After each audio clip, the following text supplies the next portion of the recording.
Hi everyone. Welcome back to Dave's Top 3,000 Songs of the Rock Era. This YouTube channel used to be known as Old Time Rock and Roll, and I've kept the original logo from the original banner just for fun because I like how it looks. And for those of you who've been following me for the last over a year, about a year, 3 months, I've been doing my personal countdown of what I consider roughly the top 3,000 songs of the rock era from 1954 to 1999. One every day. Most days I missed a few days. But I'm up to song number 2550 right now. And that one is London Calling by The Clash. And this is a pretty well known song. I'm not crazy about it myself. I mean, I'm not a huge fan. I really don't like punk rock in general. But I'd say of all the punk rock groups I know, I'd say The Clash is probably the best of the worst, if you like. I mean, I do have a few more songs by The Clash coming up later on my list. Actually, pretty high. There's three more coming up. You might as well know they all made the top 1,000. This one didn't. But anyway, yeah. So before I talk about the group that recorded, well, let me first say it was also featured on their album called London Calling, which came out the same year, 1979.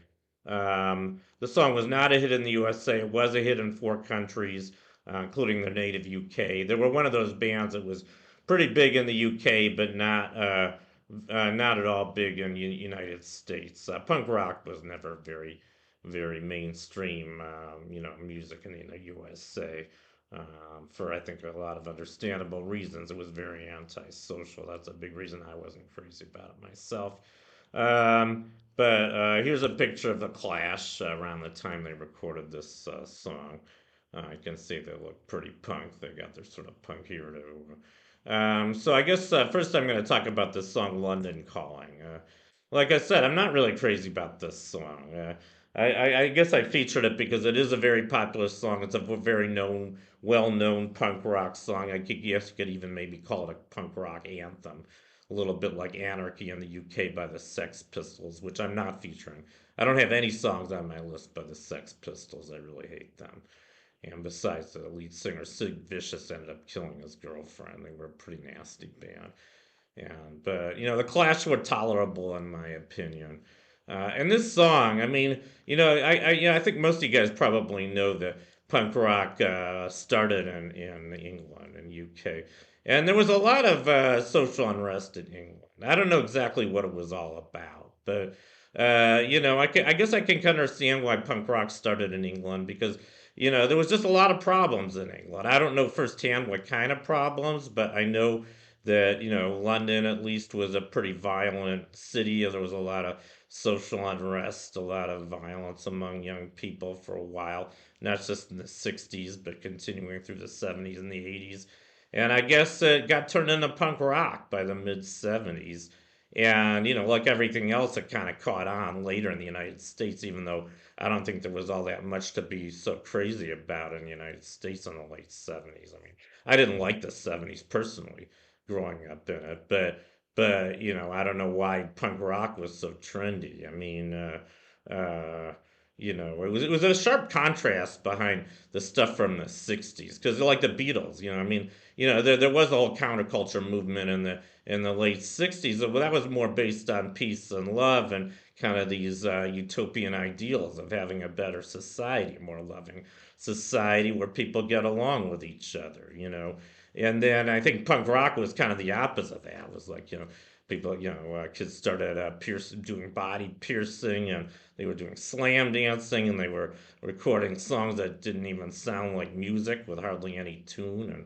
And, I just didn't care for it. But maybe partly because I wasn't really part of this generation, maybe partly because I didn't understand it that well.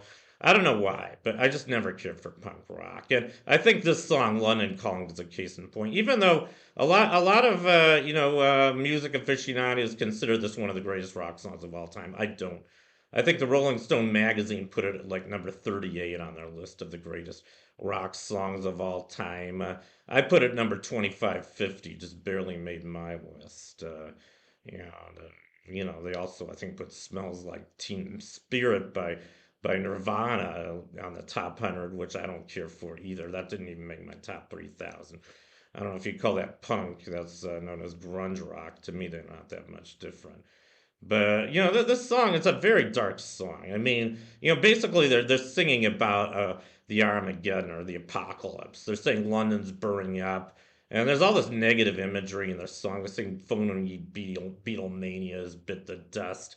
You know, they talk about things like the nuclear era. You know, I guess they're afraid there's going to be a big nuclear war. I mean, you know, people have been scared about the possibility of nuclear war since we had the atomic bomb, pretty much since the Cold War, you know, in the early 50s. And you know, we've had the Cold War, you know, since 1945 already, 80 years, and we haven't blown ourselves up yet. I don't know if that means we're lucky, but you know, I just think you can go too far with all this dark imagery, and I'm not really into it. You know, and I guess I'll just say one more thing about punk rock in general before I get off of this. You know, garage bands from the '60s. Nowadays, a lot of rock music, a lot of music aficionados call that genre '60s punk. I really don't like that name. You know, I like the garage band from the '60s. I like almost all the music from the '60s, including the garage bands. And granted, a lot of that music was very antisocial. You know, like I Fought the Law by the Bobby Fuller Four and 96 Tears by Question Mark and the Mysterians and Little Girl by the Syndicate of Sound. You know, they were pretty nasty songs. But I think it was a little more appropriate for that time because I could kind of understand the reason why there was more social unrest in the 60s and the 70s. There's a big, you know, generation gap. I mean, you know, I think that the parents of the teenagers from you know, and the young adults from the '60s were pretty fucked up in ways that I can understand. Whereas I couldn't understand why punk rock became so trendy in the late '70s. I just couldn't, you know. And maybe I still can't. I don't know. Maybe you guys can discuss this issue. But anyway, so that's pretty much all I have to say about the song London Calling and why I'm not as crazy about as a lot of other music aficionados. But enough about that.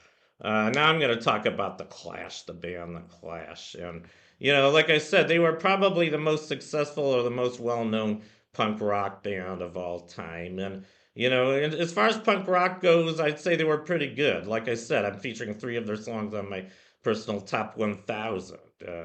And they didn't have very many hits in the United States. I'm going to go through all their hits in England and the United States. And they had a lot of hits in the UK, but hardly any in the USA. So I'm just going to go through all of them now.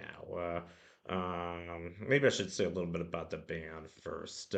So their founders were Joe Strummer. He was the lead vocalist and rhythm guitarist.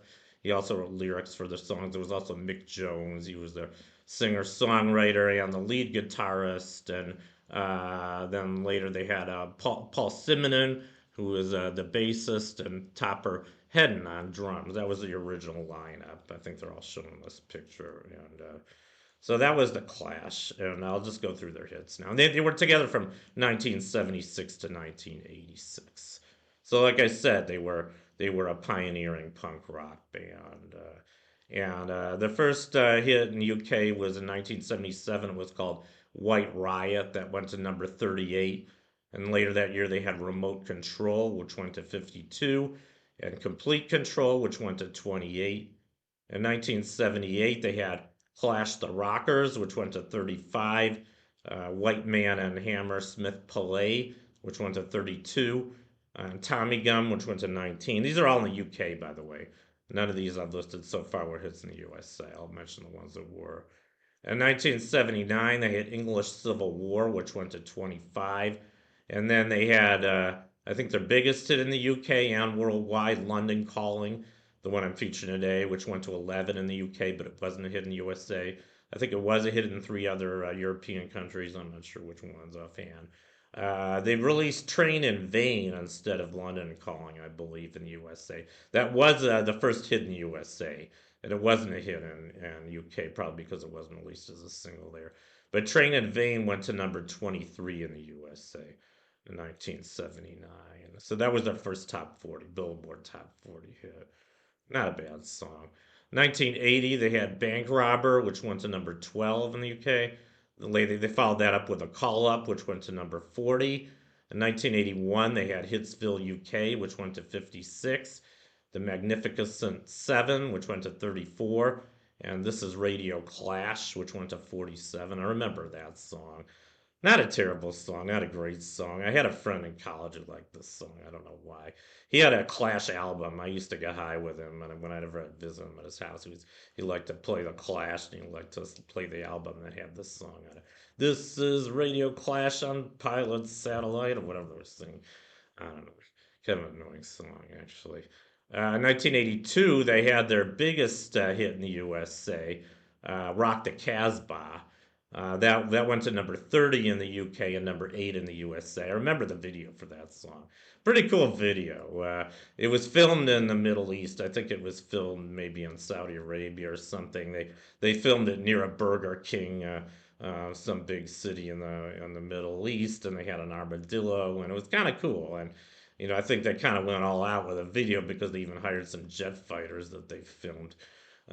So it was a pretty intense song, but I guess it was about a lot of the social unrest and political activity in the Middle East that was going on at that time. So that was kind of a reasonable protest song, I'd say. Later that year, they had "Should I Stay or Should I Go?" That's my favorite of theirs, by the way. That went to number 17 in the UK. That was also a minor hit in the USA. Went to number 45 in the USA. Yeah, and then in 1985 they had "This Is England," which went to number 24. In 1988 they had what do you call it, a re-release of "London Calling," which went to 46. And then they followed that with "I Fought the Law," which went to 29. I don't know if that's the same "I Fought the Law" that the Bobby Fuller 4 had. I don't think it is, but I haven't heard the Clash's version, so I really don't know. 1980 they had, or 1990 they had "Return to Brixton," which went to 57, and then in 1991 they had another re-release of "Should I Stay or Should I Go," which went to number 15 in the USA, in the UK, and then they had their third re-release of "London Calling," which went to 64 in the UK. Still didn't hit in the USA. And finally, a re-release of "Train in Vain," which went to 79. So those were the hits for the Clash. Pretty successful punk rock band. Like I said, the best of the worst in my opinion. But anyway, that completes my profile of "London Calling" by the Clash. Thank you for watching. Here's a little punk rock thank you. You guys rock, and I'll see you next time.